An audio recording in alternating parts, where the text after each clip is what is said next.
E aí, meus alunos, tudo bem? Bom dia, boa tarde, boa noite, dependendo aí do horário que você esteja assistindo essa aula. E hoje nós vamos aqui para a primeira aula do oitavo ano, nós vamos falar sobre iluminismo.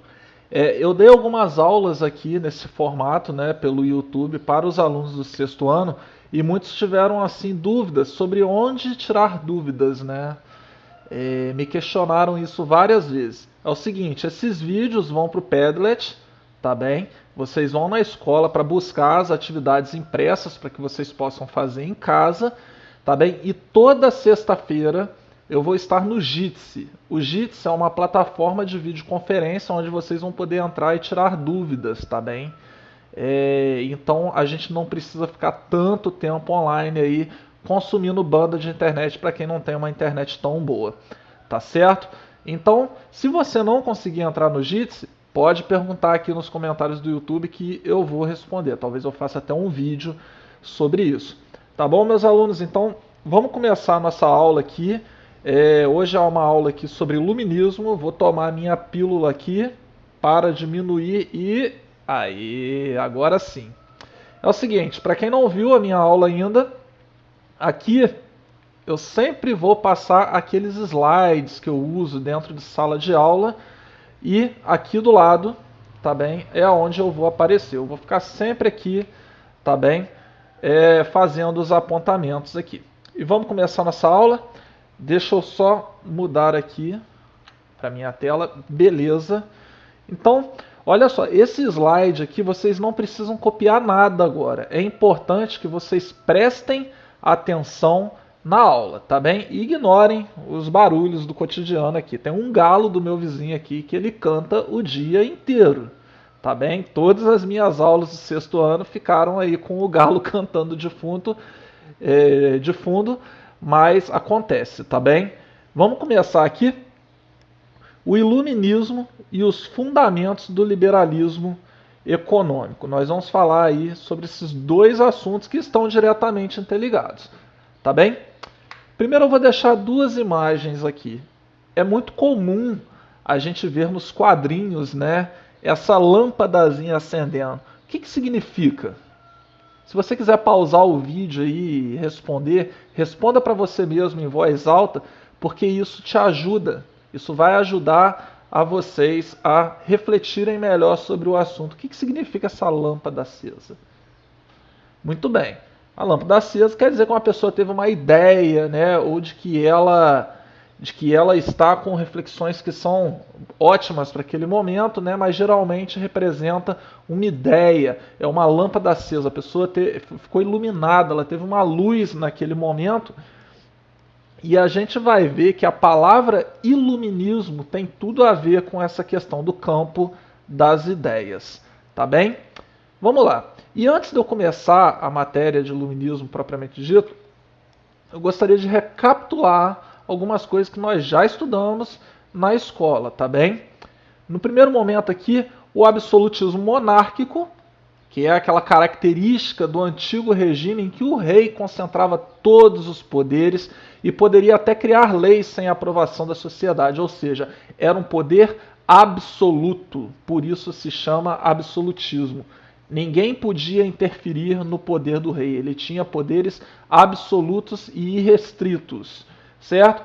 A segunda característica do antigo regime aí é o mercantilismo, que era a forma econômica da época, tá bem?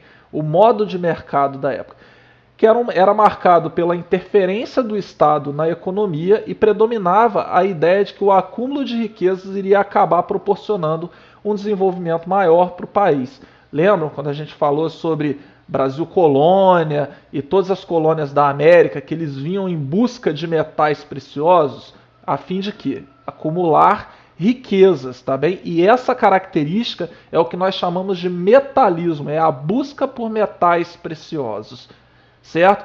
E sempre as colônias eram dominadas por estados, por governos europeus. Então você tem uma interferência muito forte do Estado na economia, tá bem? E isso se manifesta a partir do domínio de outras terras, do domínio de outros locais, né, que se tornam colônias, e essa aí é a característica aí do colonialismo, tá bem?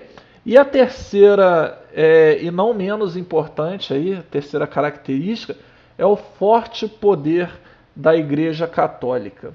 A Igreja Católica tinha um fortíssimo poder sobre a cultura daquela época, tá bem? Então, por que eu estou recapitulando isso aqui? Porque todas essas características eram fatores criticados diretamente pelos pensadores iluministas, e a gente vai compreender isso daqui a pouco. Eu gostaria de recapitular mais uma coisa com vocês, que ocorreu também aí o Renascimento, tá bem? E uma das consequências do Renascimento, né, que teve aí sua base nas artes, foi o Renascimento científico, que ocorreu no âmbito da ciência.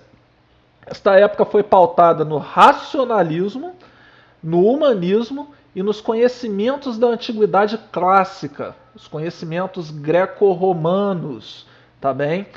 Que mudaram a mentalidade das pessoas. A partir deste saber e descobertas dos estudiosos, esse período possibilitou o avanço de diversos campos do conhecimento que mais tarde inauguraria a ciência moderna que nós conhecemos hoje, tá bem? Tá, professor, mas o que é o racionalismo?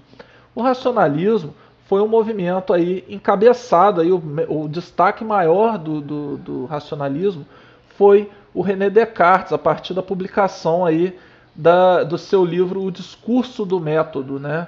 Aonde ele diz que tudo deve ser duvidado, você deve duvidar de tudo, inclusive dos próprios sentidos. E isso era uma revolução para a época, certo? Em uma Idade Média que você quase não podia questionar por conta da Igreja, né? Por conta da própria Inquisição, o René Descartes foi bastante revolucionário nesse sentido, porque ele traz essa ânsia pelo questionamento, pela dúvida, tá bem? Através do uso da razão.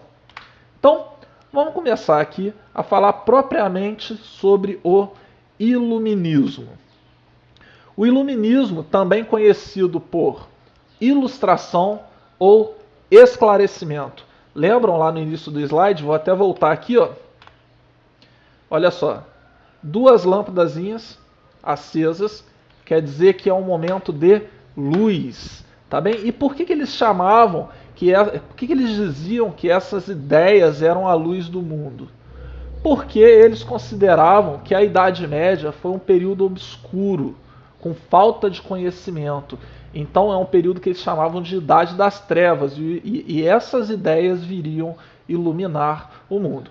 Foi um movimento filosófico que atingiu seu auge na Europa do século XVIII, mas que teve suas bases teóricas estabelecidas no século anterior. Como nós vimos, né, nós tivemos o racionalismo e a revolução aí científica também através do Renascimento científico. Teve suas bases na Revolução Industrial, na Revolução Científica e no racionalismo. O conceito de iluminismo, entretanto, ele foi criado pelo filósofo alemão Immanuel Kant em 1748. E a gente tem aí uma pintura aí do Immanuel Kant no final do slide. Continuando, deixa eu só conferir, tá gravando. Beleza. Continuando. E esses pensadores iluministas, eles combatiam o quê? Todas essas características que nós recapitulamos aqui. O absolutismo monárquico, que era a tirania dos reis. O mercantilismo, certo? Que não deixava que os indivíduos atingissem seus próprios interesses dentro do mercado. E o forte poder da Igreja Católica. Eles criticavam isso tudo. Então, olha, os pensadores iluministas combatiam a tirania dos reis e pregavam a igualdade de todos perante a lei. Rejeitavam os dogmas religiosos e pregavam uma sociedade guiada pela razão, o que permitiria a conquista do progresso e a plena felicidade. Todavia, eles não queriam destruir a igreja, tá bem? Eles queriam reduzir o poder da igreja para que as pessoas tivessem mais acesso à liberdade, ao mercado, certo? E aqui, olha, aqui embaixo eu trouxe uma pirâmide social falando como era a sociedade durante o Antigo Regime. O primeiro estado aí era formado pelo clero, tá bem? Para vocês verem, quem estava no topo dessa pirâmide social era o clero católico, para vocês verem que a Igreja Católica tinha muito poder naquela época. O segundo estado era formado pelo próprio rei e os seus nobres, suas famílias ligadas ao rei, tá bem? E elas, olha, eram classes privilegiadas que eram sustentadas pelo terceiro estado, certo? Que era formado pelo povo, que era o restante da população que não possuía privilégio. Tá, mas aonde eu quero chegar com isso? Eu quero chegar a uma reflexão com vocês a partir dessa pergunta. Nessa organização social que nós acabamos de ver, nessa organização social do Antigo Regime, onde se encontrava a burguesia? Vamos lembrar que a burguesia é aquela classe social surgida nos burgos, que nós já estudamos isso, que é a classe social de comerciantes e banqueiros, tá bem? Principalmente aí os banqueiros flamengos, certo? Os burgueses daquele período tinham interesse em apoiar os pensadores iluministas. Por quê? Reflita sobre isso. Primeiro vamos responder a primeira pergunta. Nessa organização social do Antigo Regime, onde se encontrava a burguesia? Nessa organização aqui, olha. Aí a pergunta que vem: os burgueses, eles pertenciam ao primeiro estado da Igreja Católica? Não. Eles não faziam parte do clero. Os burgueses, eles pertenciam à nobreza? Também não. Nesse momento aqui, não. Um tempo depois, os títulos de nobreza passaram a ser vendidos, mas nesse momento aqui, não. Era dito que a nobreza não possuía sangue azul, não era um sangue nobre, né? Então o que acontecia? A nobreza, apesar de ter muito dinheiro, a burguesia, né? A burguesia, essa classe de comerciantes dos burgueses, apesar de ter muito dinheiro, eles não tinham privilégio social. Eles não tinham direitos na sociedade do Antigo Regime. Ou seja, a burguesia, apesar da quantidade de dinheiro que eles tinham, eles pertenciam ao terceiro estado. Porque o dinheiro naquele período, apesar de ser um fator de interesse, o que denominava a quantidade de riquezas que uma pessoa tinha era a quantidade de terras que ela tinha. E apenas, né, o segundo estado e o primeiro, ou seja, a nobreza e o clero, eles obtiveram essas terras aí a partir da cultura feudal na Idade Média. Então a burguesia, ela enriquecia a partir de outros caminhos, certo? Então a burguesia, ela não tinha direitos. E os pensadores iluministas vieram com ideias que podiam proporcionar à burguesia talvez aí uma escalada social e atender seus interesses. Por isso, a burguesia, ela apoiava os pensadores iluministas, tá bem? Bancava mesmo, pagava, tá bem? Vamos continuar. Segunda parte da aula, quem foram aí os principais pensadores iluministas? Vamos entender o que eles pensavam e ver que o próprio movimento iluminista, apesar de ser chamado de movimento, ele não era um movimento homogêneo de ideias, muito pelo contrário, ele era bastante heterogêneo. Os próprios pensadores iluministas, eles discordavam entre si, mas isso faz parte da ciência. E faz parte daquilo que eles pregavam naquele momento, que era o direito de falar o que se pensa, que era o direito de pensar, que era o direito de questionar. Então aqui você tem o cerne da ciência, certo? Vamos continuar aqui. Mas eles tinham alguns pensamentos em comum. Por exemplo, a crítica ao poder muito grande da Igreja Católica, a crítica ao absolutismo. Então isso faz com que eles se enquadrem nesse movimento.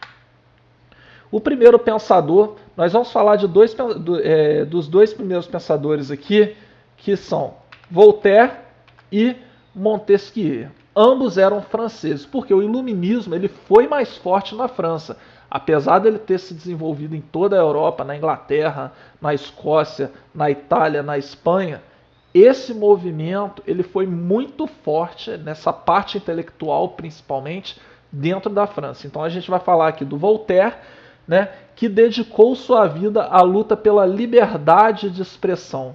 lutou contra a ignorância e a superstição.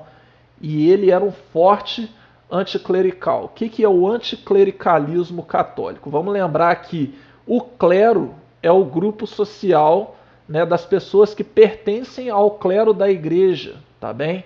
As pessoas que eram os padres, os bispos, os frades, todos eles faziam parte do clero. Então, quando a gente fala de anticlericalismo, nós estamos falando de uma luta contra o clero, contra o poder do clero católico, tá bem? Então o Voltaire tinha essa luta aí. Se aproximou de Frederico II na Prússia, a gente vai falar sobre isso depois, quando a gente entrar na parte dos déspotas esclarecidos. O Frederico II foi um dos déspotas esclarecidos mais famosos e ele tinha um apoio aí do Voltaire. Por quê? Por que Voltaire se aproximou de um rei se ele lutava contra o absolutismo? Por quê? Porque ele entendia que o combate ao misticismo também era tarefa do governo. E era uma forma deles colocarem seus ideais dentro do governo. Então isso dava certo também.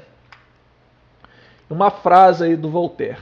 Uma coletânea de pensamentos é uma farmácia moral onde se encontram remédios para todos os males. Então ele era um ferrenho defensor aí da pesquisa, do conhecimento. O Montesquieu agora, pessoal, também era francês. Ele direcionou suas críticas ao poder absoluto dos reis. E para isso ele cria também aí a teoria dos três poderes, certo?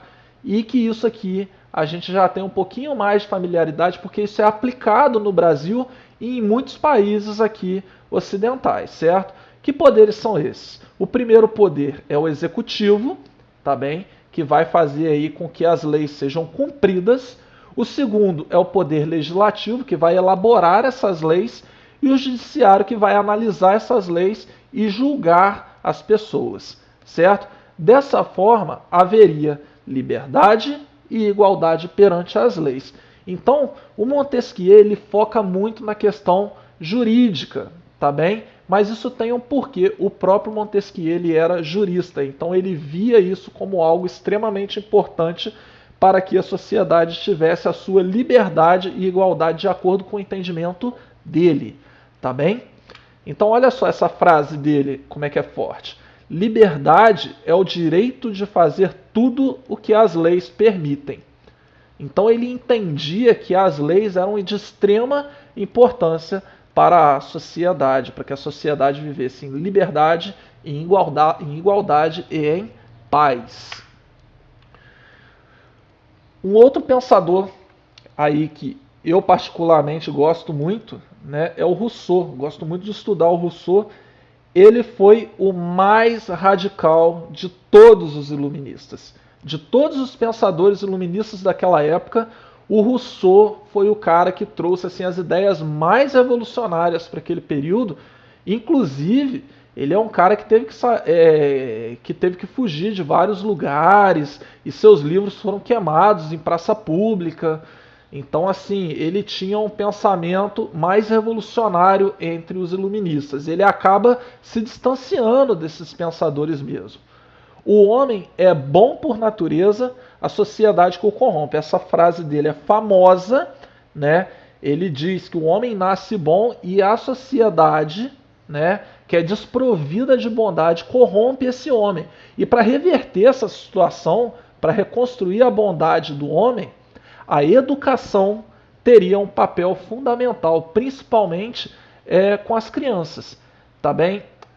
Mas isso não era de interesse dos reis daquela época. Educar um povo não é interesse de governantes que querem dominar o seu povo. Então, por isso as ideias dele eram muito à frente do seu tempo, eram muito revolucionárias. Atacava a propriedade privada e acusava de ser a origem da desigualdade. O poder, ele dizia que o poder pertencia ao povo e não ao Estado, e que o Estado ele apenas exercia o poder em nome do povo. Então, por isso que as ideias dele foram muito mal recebidas, principalmente por parte da nobreza e do segundo estado ali, né? Porque ele dizia que o Estado ele deveria atender aos anseios do povo. Então, olha só, um Estado só será legítimo se as leis emanarem do povo, de acordo com a vontade geral, através do que ele chamava de contrato social. E ele dizia que o Estado que não cumprisse o que o povo queria, o povo poderia se revoltar contra o Estado. Então, essas ideias dele foram ideias muito pesadas para sua época e extremamente revolucionárias. E olha só, tem aqui uma gravura, né? Essa gravura é do início do século passado, do início do século XX, né?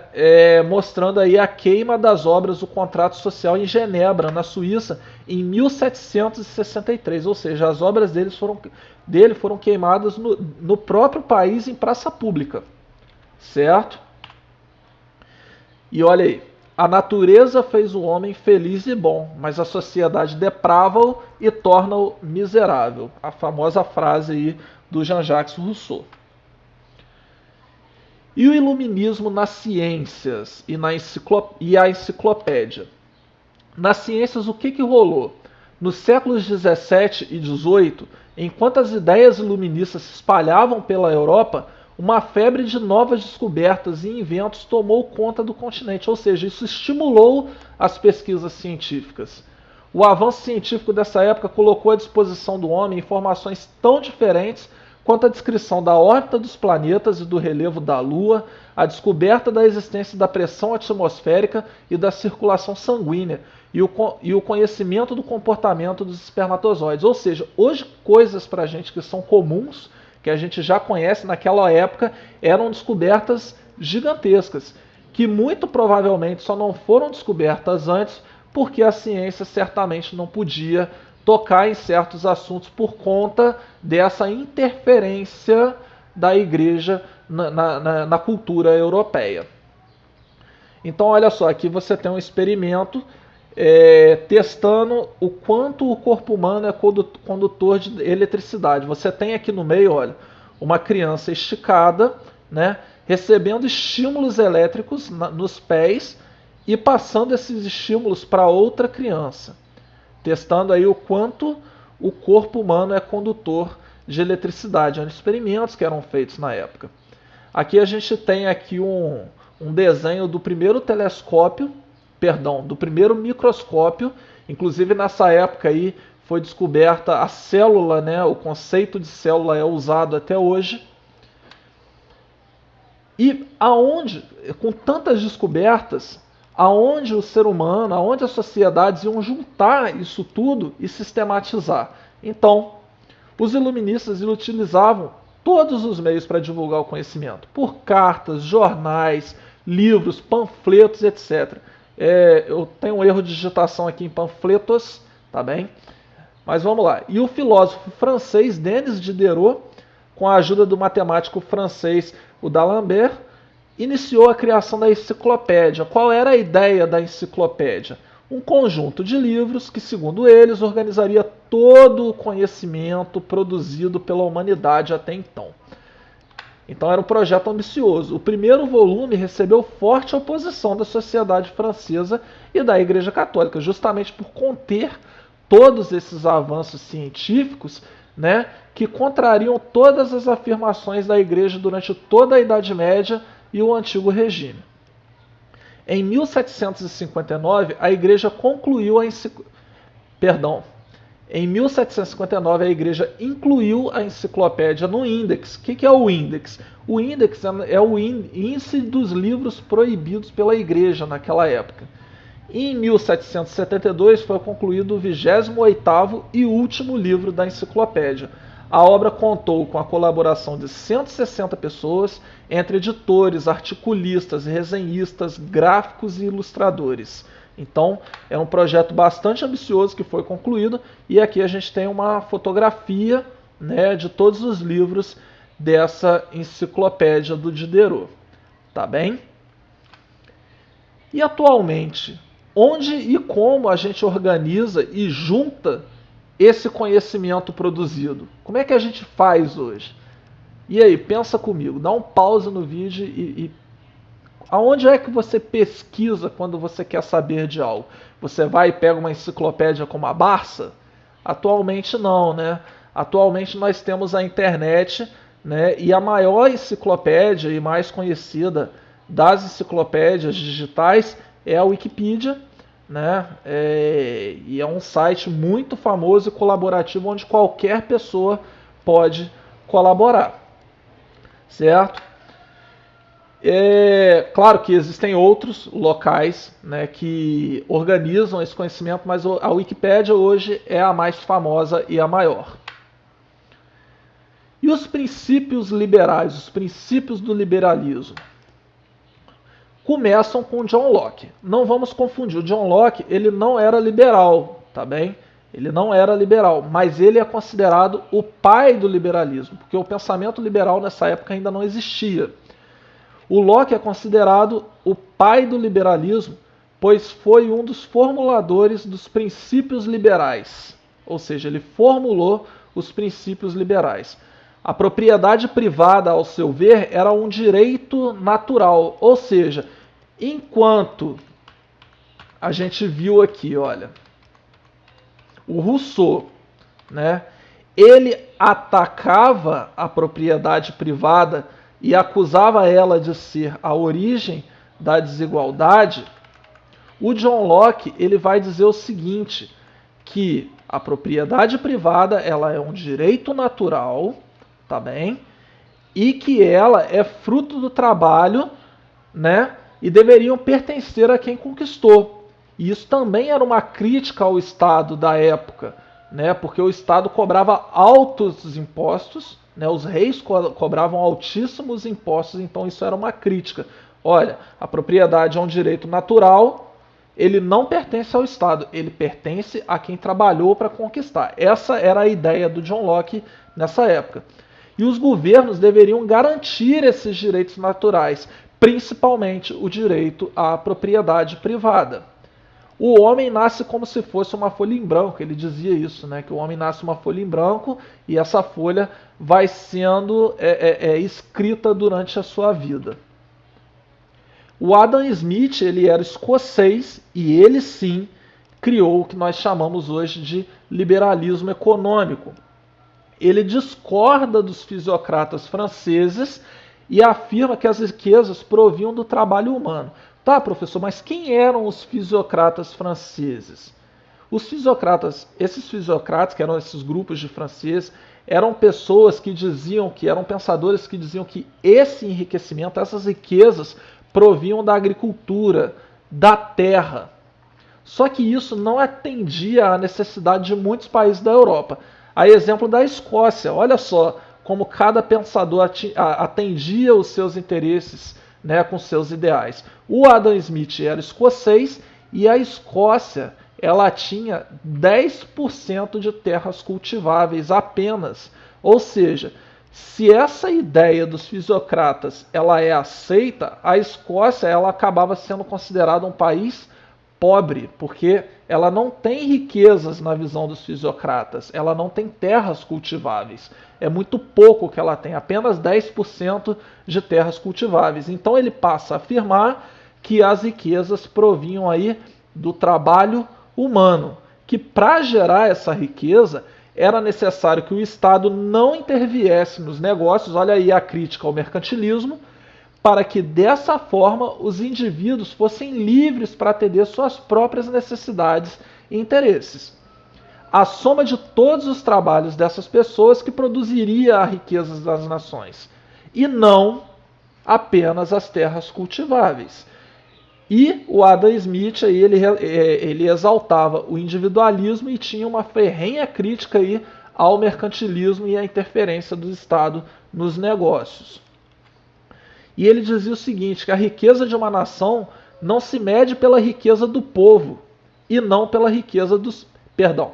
A riqueza de uma nação se mede pela riqueza do povo e não pela riqueza dos príncipes. Ou seja, ele tira o foco da importância dos reis e do segundo estado e coloca essa importância da riqueza no trabalho do povo. Tá bem? Vamos falar um pouquinho agora sobre o despotismo esclarecido. O despotismo esclarecido caracterizou-se pela combinação do absolutismo real com algumas ideias iluministas. Despotismo, pessoal, vem da palavra déspota, que eram os reis, eram os tiranos daquela época, eram os reis absolutistas. E eram chamados de déspotas esclarecidos. Olha só, lembra que eu falei que iluminismo também pode ser chamado de esclarecimento? Ou seja, eram os reis que seguiam algumas ideias, alguns ideais iluministas. Eles eram chamados de déspotas esclarecidos. Muitos deles queriam permanecer no poder. E quando eles viram que as ideias iluministas estavam em alta, estavam atingindo toda a Europa, eles passam a abraçar alguma dessas ideias para que eles não sofram com revoltas populares, tá bem? Os déspotas esclarecidos mantinham o poder centralizado, ou seja, era um poder absoluto, mas adotavam medidas que modernizavam a administração, como incentivo à educação pública, o controle das finanças e a redução do poder da igreja. Olha aqui a ideia do Rousseau com a educação pública, né? A ideia aqui do Adam Smith com o controle das finanças e a redução do poder da igreja, que era aí um dos principais objetivos do movimento iluminista como um todo. Sabe-se, no entanto, que as ideias iluministas que foram adotadas pelos déspotas esclarecidos foram somente as que não trariam prejuízo à manutenção da forma que o governo que os mantinha, da forma de governo que os mantinha. Não iam contra a monarquia absolutista, ou seja, eles colocavam ideais iluministas apenas que fosse de interesse daquele governo. O que atrapalhava, eles não utilizavam. Tá bem? Vamos conhecer algum desses déspotas, os principais déspotas esclarecidos. A Catarina II, da Rússia, ela, a partir das ideias iluministas, limitou a interferência da igreja em seu governo, pois passou a aceitar outras crenças religiosas. Além disso, construiu escolas e modernizou e reformou algumas cidades e sua administração. Na Rússia, isso não fez tanta diferença para a burguesia, porque a burguesia na Rússia não era uma burguesia tão desenvolvida quanto no restante da Europa, mas ela adotou esses ideais iluministas dentro da Rússia também. O José II, da Áustria, acredita-se que por ele ser católico, ele não se aproximou dos filósofos, mas ele acatou alguns ideais iluministas e realizou grandes reformas a partir delas. Começou a cobrar impostos do clero, ou seja, da igreja e da nobreza, que antes eram poupados, e fundou escolas, hospitais e permitiu todas as crenças religiosas no país, além de abolir a tortura. Ou seja, foi um grande avanço aí para a Áustria, para vocês verem como esses intelectuais iluministas, esse movimento conseguiu atingir os governos, por mais que eles não se aproximassem dos filósofos. E por que ele não se aproximou? Por ele ser católico. Os iluministas criticavam a Igreja Católica, então ele acaba não se aproximando desses filósofos para manter aí a sua proximidade com a Igreja, ou seja, ele faz um equilíbrio dentro do país. O Frederico II, da Prússia, este era realmente muito próximo dos filósofos, inclusive a gente falou, né, sobre ele lá atrás, ele era muito próximo do Voltaire, tendo inclusive os acolhidos quando sofreram perseguições lá na França.